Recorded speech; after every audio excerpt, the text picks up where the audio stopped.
You're listening to the Roundup Podcast, a podcast on reaching the college campus, developing leaders, and sending out kingdom multipliers. This podcast is created by the Southern Baptists of Texas Convention and provided through cooperative program giving.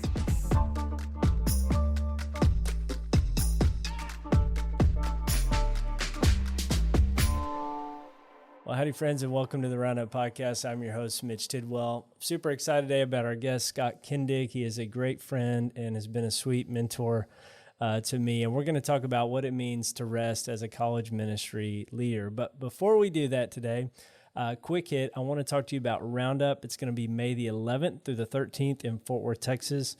Really want you to be there. So take a second, find a team or for your student leaders, or even someone that would really enjoy the content that you can kind of spitball with while you're there.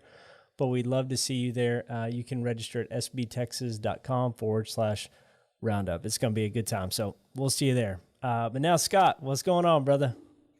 Hey, man, it's a good world. The Braves won the World Series and University of Georgia won the national championship. We do that once every 41 years, so I'll be 97 when that happens again. So hey, praise the Lord. I didn't put those two together. I forgot the Braves did win and your Bulldogs won. So yeah. I'm just hoping the Dallas Cowboys will draft some of your Bulldogs from the defense. So that's what I'm hoping for. Me too. I get to root for all the teams now. Yeah, that's great. Well, Scott, I remember probably, I don't know, maybe 5 or 6 years ago, man, you drew a semicircle out talking about rhythms of rest, and it changed my life. And I'm just really thinking about restfulness. And I don't know about you, but I feel like as I see leaders from all across the state and even the nation doing college ministry, rest is really kind of hard to come by. We are just not wired for it, and when we have the time that we feel like to do it, we really don't know what to do with ourselves. It's kind of like writing with our left hand if you're right-handed. And so at least it's like that for me. So I would love just to talk through one, who you are, what you do, and then really jump into, man, what is it? Kind of give us that theology of rest. Like, what does that even mean, look like, and tangibly? Yeah, I love that. Scott Kindig, been my history is 13 years as student pastor, 9 years youth ministry consultant for state of Georgia, then about an 11-year stint at being an executive pastor in a couple of different places where we're planting churches and we're really helping undercover college ministries around the country. Put discipleship pathways in place so that they could raise up leaders, so that we could create more opportunities for church plants on college campuses. And so, when you look at that arc, the reality is in all of those levels, I felt like there was a pressure for me to do more and better than any other student pastor in the country when that's where I was. Yeah. And then when I went to the state convention in Georgia and was, leading, they said there's 963,000 students, 11 to 18 in Georgia. Go get them. We have 3,600 partner churches, so just go get them. That's what you want. That's what we want you to do. Yeah. And so all of those really big goals that we set for ourselves that are, part of vision frames and mission statements and all those kinds of things are so worthy of being accomplished that we feel like, gosh, I've got to get there. I've got to do that right now. And man, it doesn't ever help when you're looking down the road and there's a church that has like more people than you do coming into your college ministry. Yeah. Or, the good thing about college life is if you're inside of a church environment and you're not just, a ministry on the campus, you have the same rhythms of the college. And usually most people go home in the summer and in between Thanksgiving and Christmas, you get this break, and there are times where you have opportunities to have breaks. And I think we just don't see them. Yeah. They're there, but we just don't see them. And we sometimes have bosses that expect things that are beyond, hey, we would love to have 1,000 college students by maybe Wednesday of next week. Would that be awesome? Yeah. You've got 100, just get to 1,000 by next Wednesday night, and so all those kinds of goals get thrown around because numbers and metrics matter to us. And when numbers and metrics matter to us, sometimes we get more income. So we start working harder and harder and harder. And, the reality in Psalm 127, it really says, hey, don't stay up with anxious toil. God is so in love with you that he wants you to have a better life. And gosh, I really think that so many people look at us in ministry and often see how tired we are instead of how energized we are about what is happening in the kingdom. And somewhere we have to, post pandemic, we have to figure out we always use this phrase, but you can do family and ministry. You can do family or ministry. That's a bad thing. If you're trying to do family and ministry, you're trying to do both things perfectly, and you're not going to do that. And then if you do family or ministry, you're choosing one to be more important than the other all of the time, and you're a toggle switch going back and forth. I need to get over there, and I need to get over here. And then the real reality is it's not family and mission. It's not family or mission. It's family on mission. Yeah. And if we're going to be families, then the families that we have at home are just as significant to our ministry as the family that we're a part of in our church ministry. And we've got to start finding those gaps. And there's several things we can talk about today. There's ways to execute that. And I think we're going to jump into that in just a couple of minutes.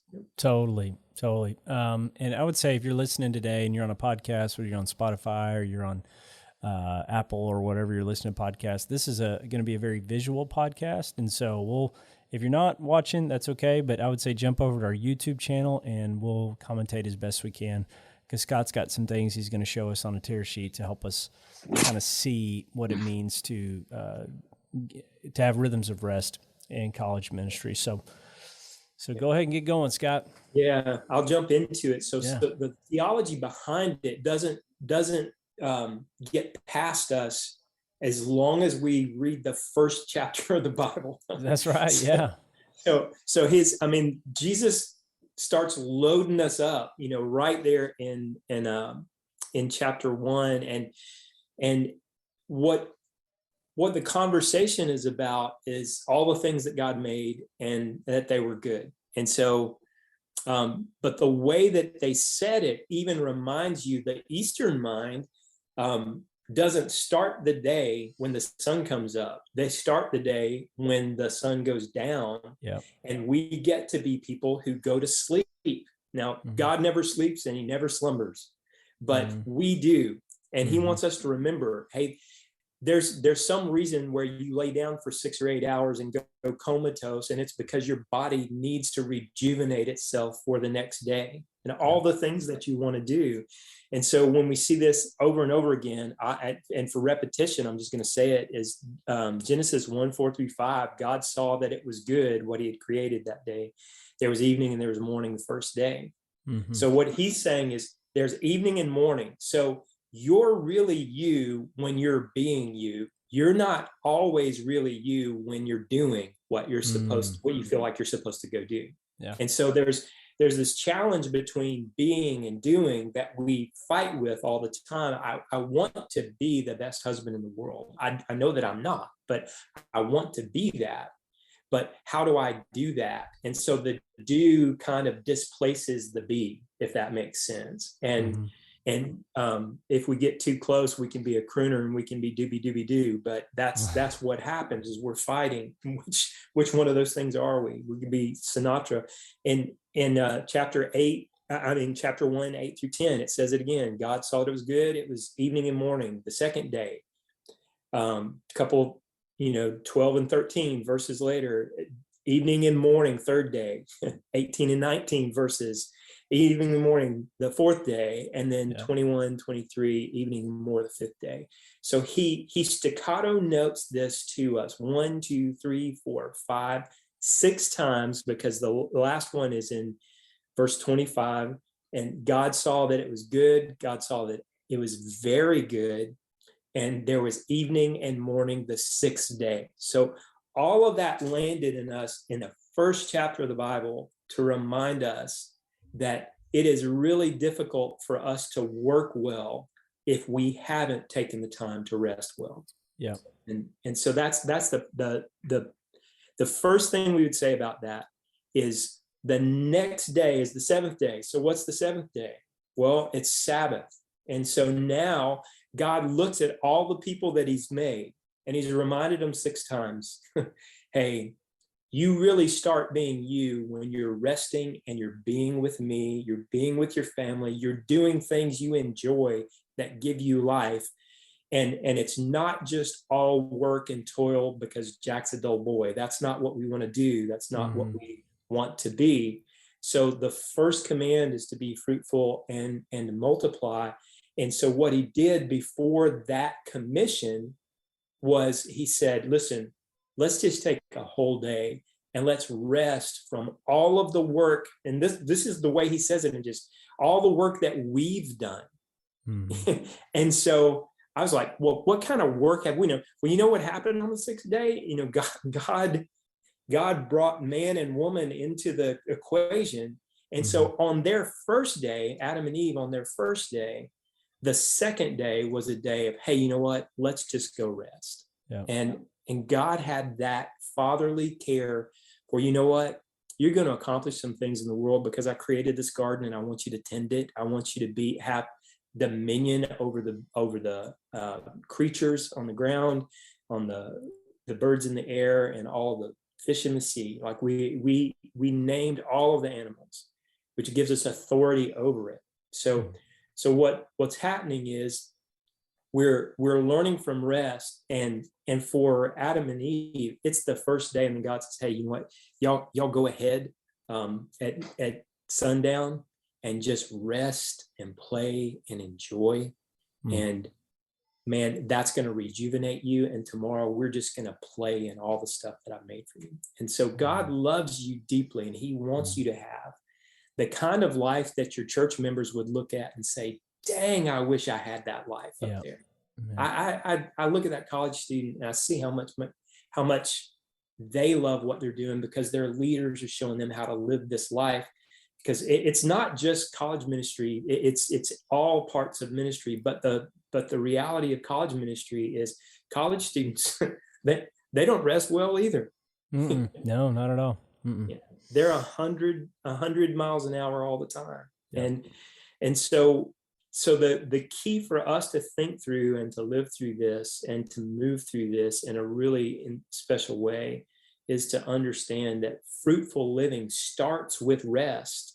And then we wake up and the sun is up and we go and represent God in the rest of the world. So it's about relationship and responsibility. You have a father that loves you enough to say, rest. I'm begging you to rest. I'm giving you every opportunity that you can rest. You have a 40-hour-a-week job, and that's a lot of hours. And you've got several hours of the week still available for you to go have fun when you get home and energize yourself and love on your family and do the things that give life to you. And different things give life to different people. And so for me, like if I was to go out and mow my yard, and at the end of the day, I have mowed my yard and I can see that I have accomplished something, that actually is a restful activity for me. Yeah, I have headphones on. I'm worshiping in my mower, a 21-inch mower with over an acre of land. All that stuff is happening. But some things energize us. And so we're thinking about resting not just as sleep, but we're thinking about resting also as what are the things that energize you so that you can go and work and toil and do things. So all three of those things kind of fit together. If we were to read this passage, just I got this open here in chapter 2, verses 1 through 3, this is what God said in the second chapter of the Bible. Thus the heavens and the earth were finished, and all the host of them. And on the seventh day, God finished his work that he had done, and he rested on the seventh day from all his work that he had done. So God blessed the seventh day and made it holy, because on it God rested from all his work that he had done in creation. And so in chapter 1, it's like look at what we've done.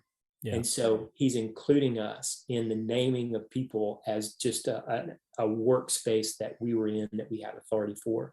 And then in the second chapter, what he's saying is, listen, I'm dedicating a day of the week for you to set yourself aside. And so there's just a couple other quick passages that I want to give you that kind of reinforce this, so that you don't think it's just in the first part of the Bible. Yeah. In Exodus 3:4, Moses was called to be a great deliverer for Israel after 40 years of serving as a shepherd. He wasn't doing a whole lot except for taking care of the shepherds. And God has this pattern. If you see, before somebody gets commissioned to do ministry, there's usually some sort of a sabbatical. There's some sort of a rest season. There's some sort of a famine that you're trying to get through. And that doesn't just stop with Moses as, one of the key leaders of the Old Testament. In 1 Kings 17 and 18, Elijah started his ministry declaring a drought. That's the first prophetic utterance that he had. It was, I'm gonna tell you that you're gonna have a 3-year drought, and I'm gonna confront Ahab to fight back pagan idols. And so he had this 3 years of waiting until he got to do what God was calling him to do. That pattern of waiting is resting. It's getting prepared. It's getting ready to go. And it doesn't just stop with a prophet. Now it starts to move forward with a king. So King David in 1 Samuel 16, he was anointed king 12 to 15 years before he was appointed to be the king. And so God gives people those moments. And then the stellar King of Kings, Matthew 4, Jesus was miraculously baptized, and he spent 40 days in the desert fasting, praying, and fighting Satan before starting his ministry. So for us, it's all over the Bible. But if you would saturate, after you listen to this, if you would saturate yourself in John chapter 15, this would be the last part of scripture, scripture overload for the day. But John 15, 1-8, I am the true vine, and my Father is the vine dresser. Every branch in me that does not bear fruit, he takes away. And every branch that does bear fruit, he prunes, that it may bear even more fruit. Already you are clean because of the word that I've spoken to you. Abide in me, and I in you. As the branch cannot bear fruit by itself unless it abides in the vine, neither can you unless you abide in me. I am the vine, you are the branches. Whoever abides in me, lost line, and I in him, he it is that bears much fruit. For apart from me, you can do nothing. If anyone does not abide in me, he is thrown away like a branch and withers, and the branches are gathered and thrown in the fire to be burned. If you abide in me and my words abide in you, ask whatever you wish, and it will be done for you. By this my Father is glorified, that you bear much fruit, and so prove to be my disciples. And sometimes it helps to have a graphic. It helps to have a picture to look at. And Mitch, I know we've talked about this a lot, but I've put some of the content already on this page behind me, so that we could, for a minute or two, if I don't tear it to pieces, I'm going to stand back. Look at that beautiful bulldog head. Yeah. There you go, man. Yeah. So I'll move that out of the way now. Yeah. So when you're thinking about Genesis 1 and God reiterating over and over again, it's evening and morning, the first day. Your day starts with rest. It doesn't start with work. And so what we want to look here is in John 15, you rest, and this is a covenant kind of a thing. Right. So So what we look at when we're thinking about this, we'll talk about this a little bit more in just a minute, but when God says he wants you to rest, he wants you actually to declare that I need rest, and God never needs rest. Mm-hmm. Yeah. So when I'm asleep, the world's not falling apart because I'm not taking care of everything. We've got to get it out of our minds that God needs us. God doesn't need us. God wants us, and he wants us to be kingdom people. Mm-hmm. So the way he tells us to do that is when you rest, and again, we're not just talking about sleep. We're talking about when my Apple phone tells me, hey, you need to think about your day right now. You need to step away and you need to just have a moment to yourself. And when Jesus is talking to us in John 15, 1-8, what he's saying is, I want you to abide in me. I don't want you to work for me. Mm-hmm. I want you to abide in me. I want you to be with me so that you and I can be on the same page, so that the design that I had for you, you can understand about yourself. I want you to be self-aware. I want you to know who you are. I want you to rest in who I am. And I want you to live with me. I want you to dwell with me. I dwell in you as a believer, but I want you to abide with me as Jesus, as the best good news ever. You get to spend time with Jesus. Yeah. And what he wants you to do is he wants you to be a human being. He doesn't necessarily call you into a life that is dictated by a super long task list. Mm-hmm. We all have super long task lists, but we need to make sure that in order for us to have the energy to be who he's called us to be, because our doing always comes from our being. Yeah. And that's why when you have a relationship with Jesus, when you step into a relationship with Jesus, it's not a contract, it's a covenant. It's a real thing. It's all about relationship. Over here, what we're trying to do is make sure that a relationship with God is preeminent to a life lived for God. Yeah. Now, this will lead to that. But what we think, especially in our American context, is if we get it done, we're going to have all of this over here eventually at some point. And then I get worn out by thinking about, man, I really need to rest. Man, I really need to spend some time with Jesus. Mm-hmm. I need people who know me and love me, help me reinforce who God's designed me to be. Yeah. And then in covenant, I just want people to know when things are bad, that relationship with Jesus and with God that we have, and the Holy Spirit indwells in us, this relationship is what keeps you together through all negative experiences, all pandemics, all bad seasons, bad days, cancer, diagnoses. All of these things are what sustains you. So we don't want to take the sustainable part of your life away so that you can be more on this side of the equation. And that works. So Mitch, as you're looking at this, does this make sense? And I know we've talked through this several times, but if there's something that you see that I'm missing. No, that's good. And if you're listening, you're not watching. Basically, what Scott is drawing is a pendulum, and on one side's rest, the other side's work. And the point being that we rest before we work. But no, that looks great, Scott. I mean, I'm even thinking. I was talking to my wife this morning. We have 2 kids now and ministry, and now she's stay-at-home mom, and so I feel like even as a dad, there's a lot of pressure on me to work.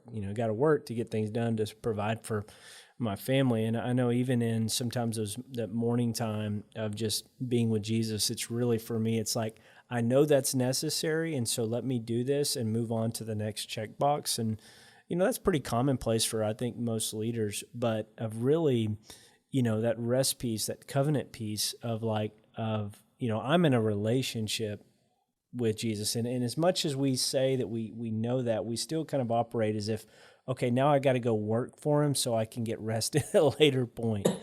And it's like, it's still just a very comforting and a restful truth to know that, no, he never leaves me. He never forsakes me, that, by his wounds I am healed, and I am locked in and chosen, and nothing's ever going to change that. And so, no, that looks great to me, Scott. It's just, even as you're talking about it, and, it feels like my soul is already feeling refreshed. So love it, man. Well, we just have to remind this to each other, because we will default to the norm, and the American norm is I'm going to default to work. And and now we're not anti-work. So those of you that are listening on the podcast, we have on the left-hand side these words: rest, abide, being, and covenant, and that's all about relationship. And so in between there, we've got this little semicircle. And in the semicircle on the far right, we have the other words, and Jesus loves these words too. Mm-hmm.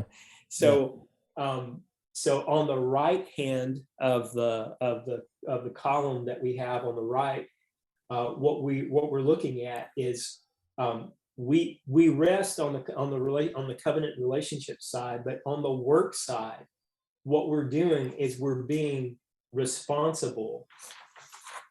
Yeah. And not just responsible, but in our own work, what we're trying to do is to say, hey, God has given me assignments in life to do. I want to do those assignments. I want to do them well. Yeah. And so when we go back to the family and, family and, hey, I'm doing both, and I'm on a one of those big trapeze trying to hang on both sides with a big pole. And then when we're stepping in both of these places, the family and is both. It's both and.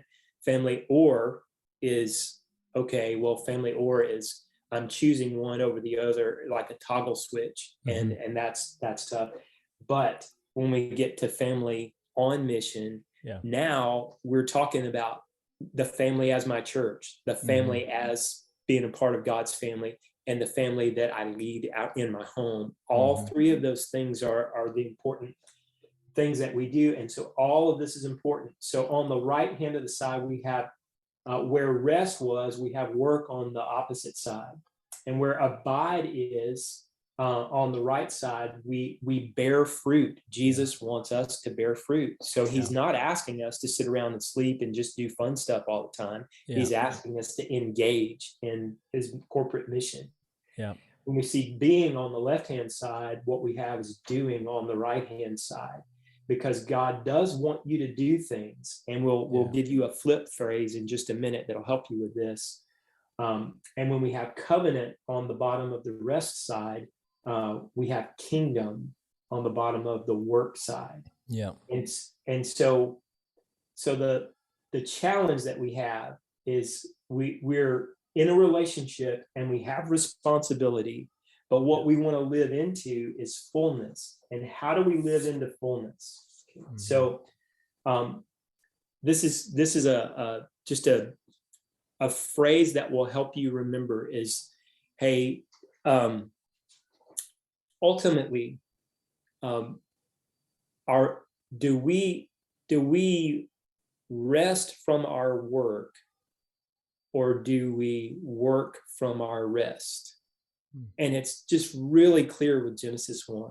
It's really clear with John 15 that where we start is we want to work from a place of rest. And the reason that's so important is because if people see Christians as overworked, and sometimes overwork is our own problem. Like, hey, everybody asks me in the world to do all these types of things, and I need to learn to say that simple 2-letter word, no.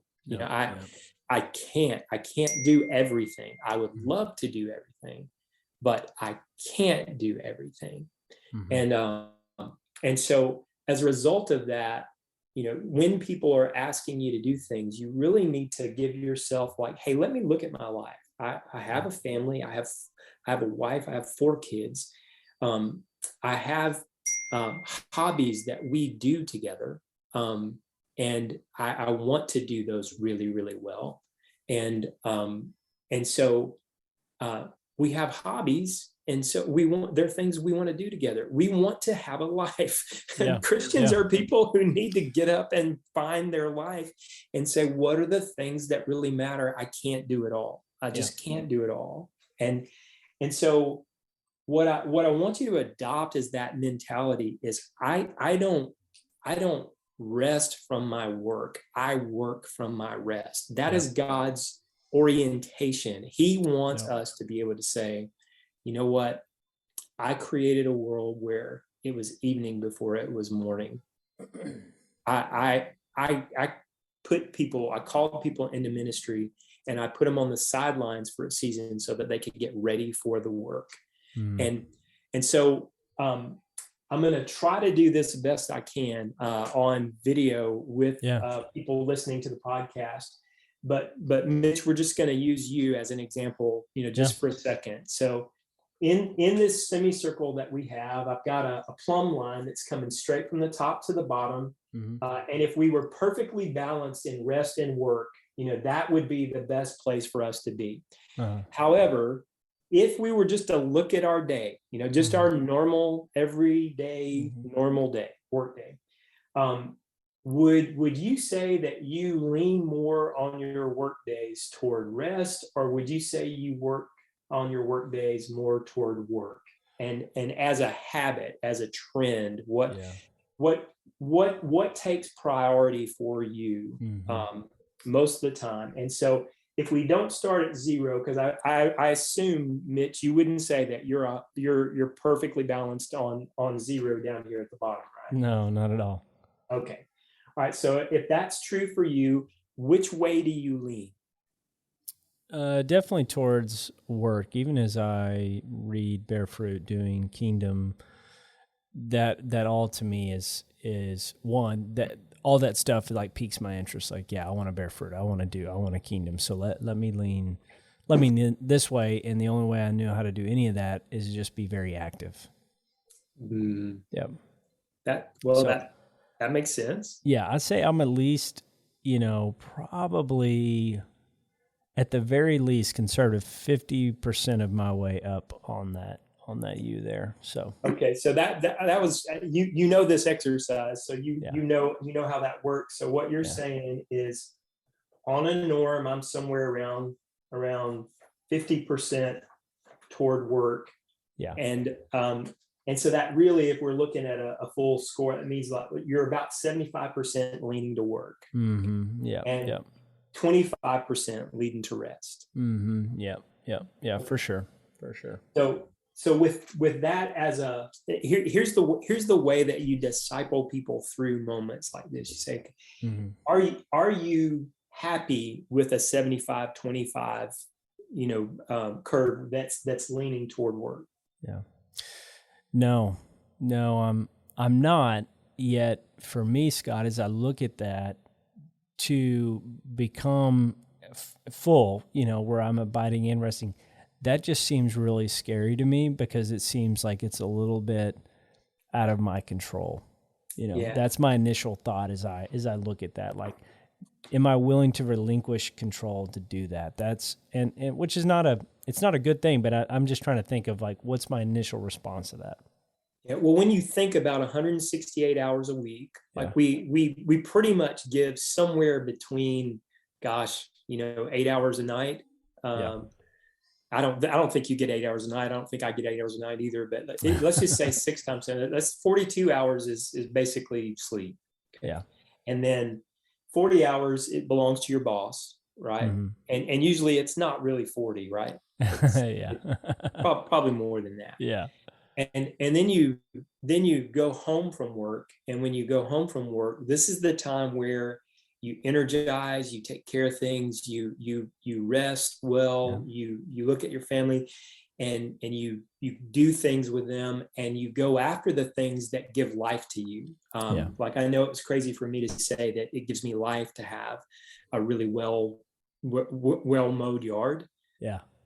But in ministry, every day that I do ministry, I don't go home with everything in order. So when I see something that's in order that I've done, I'm like, man, that's pretty nice. That actually gives me, a charge. When I can come home and take my wife to a movie, and because I thought in advance, sometimes you work so hard that you just don't think in advance. And then your rest is kind of like that worn out thing instead of the rejuvenizing thing. And so that's what we want that to be for you. But I want to give you like the solution to all of this. That Jesus was probably had the longest task list in the history of the world. And so he figured out ways to do things, and he would go and pray to his Father before the sun came up, and his disciples would have to go find him. I mean, think about how smart Jesus was. He would separate himself with the disciples, and every morning they had to go find Jesus as the first act of their day while they were following him. And so let's go follow you, Jesus. And then he's talking about them and prayer, and Jesus is rejuvenated because he's spending time, he's abiding with his Father. And the rest of us are just, hey, we're fishermen or farmers or tax collectors. We don't know what to do. But here's what I want to show you is that the goal in this semicircle, being in between rest and work, is for us to be able to say the maximum life that we can have is to be extreme. I'm going to kind of color this in here. We want to be extreme in being the most restful people in the history of the world. We want to max out resting. And again, remember, resting isn't just sleep. It's also all the things you enjoy in life that you're getting to do, and you're making space for yourself to do that. Now, when that's true, when you rest really well, then you have so much energy as you go to work that you're better at work because you rested. And so what we're looking at is God isn't really saying, hey, which one's more important, rest or work? What he's saying is there's one that fuels the other. And the one that fuels the other is finding rhythms in your life that allow you to rest so that you can do all the things that your bosses want you to do, that your family needs you to do. And even beyond that, the other things that you want to do. All of those things kind of mix together. And so what we're trying to say is when you work your tail off at work, you're ready to rest when you get home. And when you max out resting, then you have plenty of energy to go back to work. And it just comes back to that simple word, fullness.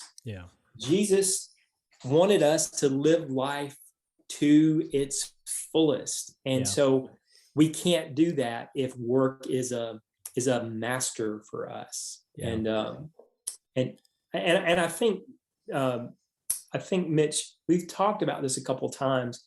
If you don't think about it daily and weekly and monthly, or at least quarterly, and then yearly, like, when are you going to get away?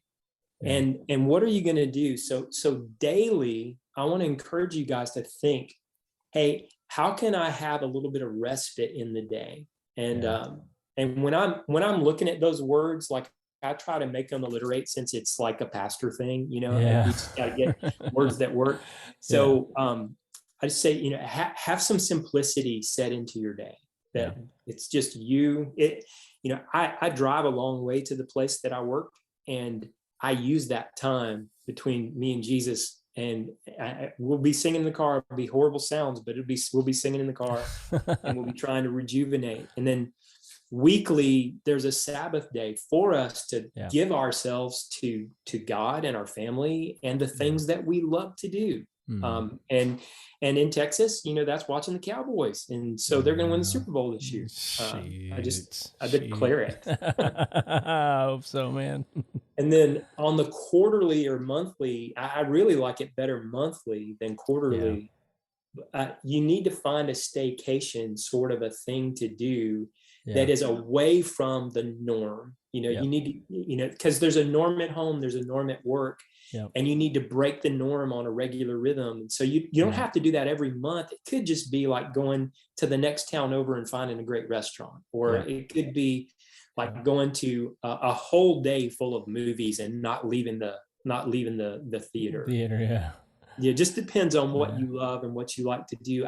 I love to run in the morning, and when I get to do that, it's a rejuvenating thing for me. And then yearly, you really need to think about your sabbatical. We would call those vacations probably, but just to keep it in alliteration world, it's just simplicity, Sabbath, staycation, and sabbatical. And we need those types of little markers, like, hey, have we done that this week or this year or this month? Have we done it? And if you don't calendar your rest first, you'll always sneak into leaning over into too much work. Or somebody will put something on your calendar for you. Yeah, that's exactly right. Sometimes it's not your choice. Scott, one of the things that you told me a while back in this was, going back to Genesis 1, it says it was evening, then morning, evening, then morning, evening, morning. And really, when you think about light, you were forced to sleep. There is darkness. There is literally nothing you can do because you can't see. I even think a buddy of mine, this was probably 6 years ago, we went camping, and I didn't think about it. We went in December in Arkansas. Well, it gets dark at like 5:30. I mean, it's like 5:30. We're sitting there like, what do we do for the rest of the night? We can't see anything, I think we ended up going to bed at like 6:37 because we're like, there's nothing we can really do. And so for the majority of human history, there was a restful cycle to the day because you were forced to. And it was like when you think about it, what was it? I don't know when the light bulb was invented, but it hadn't been very long. And now, especially I know with this next us and millennials and Generation Z that, we've got stuff that'll keep us up all night, totally keep us from rest, totally keep us from being distracted. And so rest is there. And I even love the way that Hebrews 4 puts it, where it says, hey, you need to work to get this. Like, don't be like the Israelites. They wandered and they rebelled. You need to work to enter the rest of God. Otherwise, you'll end up like them, kind of off on your own thing and under the discipline and judgment of God. And I've never forgotten that because I thought that's such a great, because that seems foreign to us, but for the majority of human history, there was forced rest upon humanity. Yeah. And now it's like that's totally, it's totally not, we just don't get that because we can stay up 24/7, Yeah. I remember that article that was talking about that. And they said that the light bulb and the watch were the two things that started to govern us versus, the natural elements, having us, there's not a whole lot we can do. And actually it probably wouldn't be too safe for us to go out in the woods in the middle of the night and encounter a bear, Yeah. And so God doesn't favor work or rest, but what he does, he wants the fuel of rest to actually make the things that are on the work side, doable and enjoyable. It doesn't happen in a fallen world. Genesis 3 happened, but the best we can do is to commit ourselves to, hey, I'm going to take care of me. A lot of mental health issues that people have, it's related to their sleep patterns. And it's really important that we rest in that way, but also rest in the way of things that rejuvenate us. Absolutely. And I think my encouragement to, anyone out there, millennial and Gen Z, wherever you're at, is, make sure that things that you you're labeling as rest, make sure those are really restful and don't leave you tired, irritable, those kind of things. So just make sure that the things you're doing are actually replenishing your soul and your body and your mind, and not taken away from that. Because you could be just vegging on your phone for a couple of hours, but that may not actually be restful to your mind and your soul, Yeah. So, Too much screen time is not healthy. And the other thing that I would echo that you're saying to us is we have choices to make, and we can passively make choices, or we can intentionally make choices. And so rest is one of those things that if you're not intentional about it and putting it on your calendar, like we said, and put your vacations there first, do everything you can to make sure that you're getting where you need to.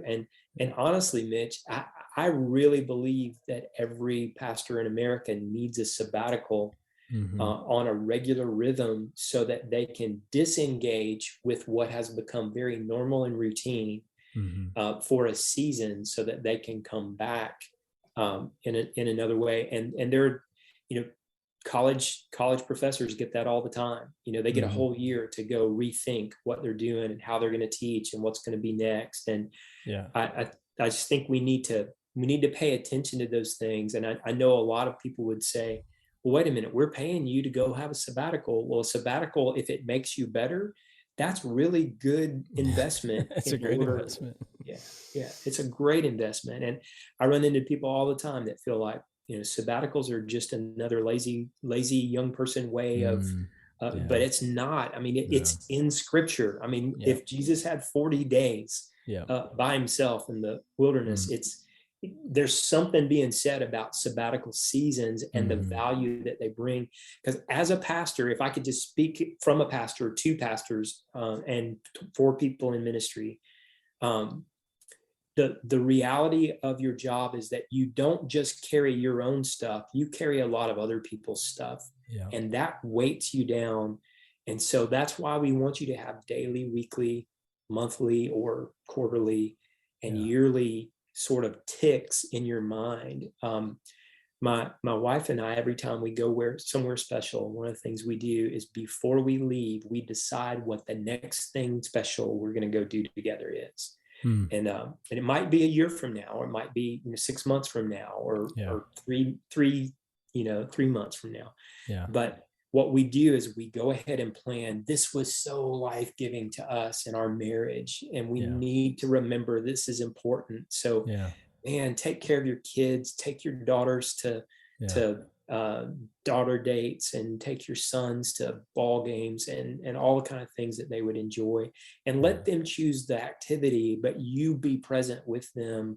Those are the things that give life, not just to you and your family. And I know you've heard me say this, Mitch, but people trust going into discipleship if they see that the senior leader is exuding just a vital life, because he has this rest work thing in place. And when they notice that your family also has a vital life, they're more likely to go on mission. So those two things are things that we don't need to just ignore. Those are really important things that they mined out in England about 15 years ago. And it's been a great study. So, man, I know I talk too much, but I really enjoy talking about this, because I want to see healthy people leading healthy people.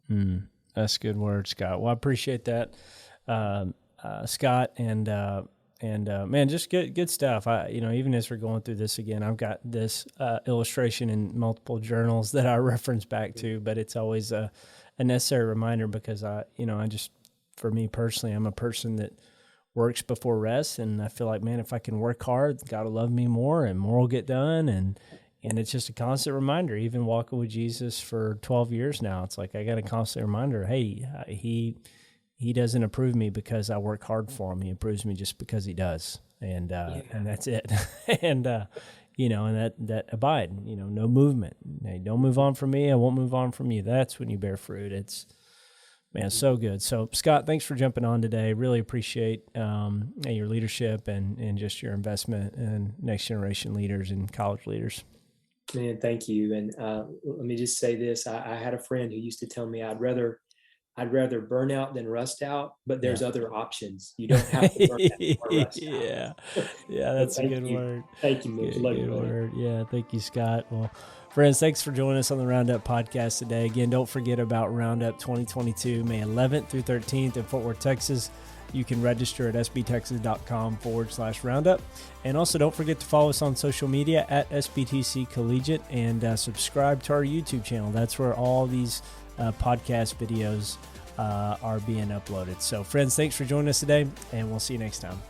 See you.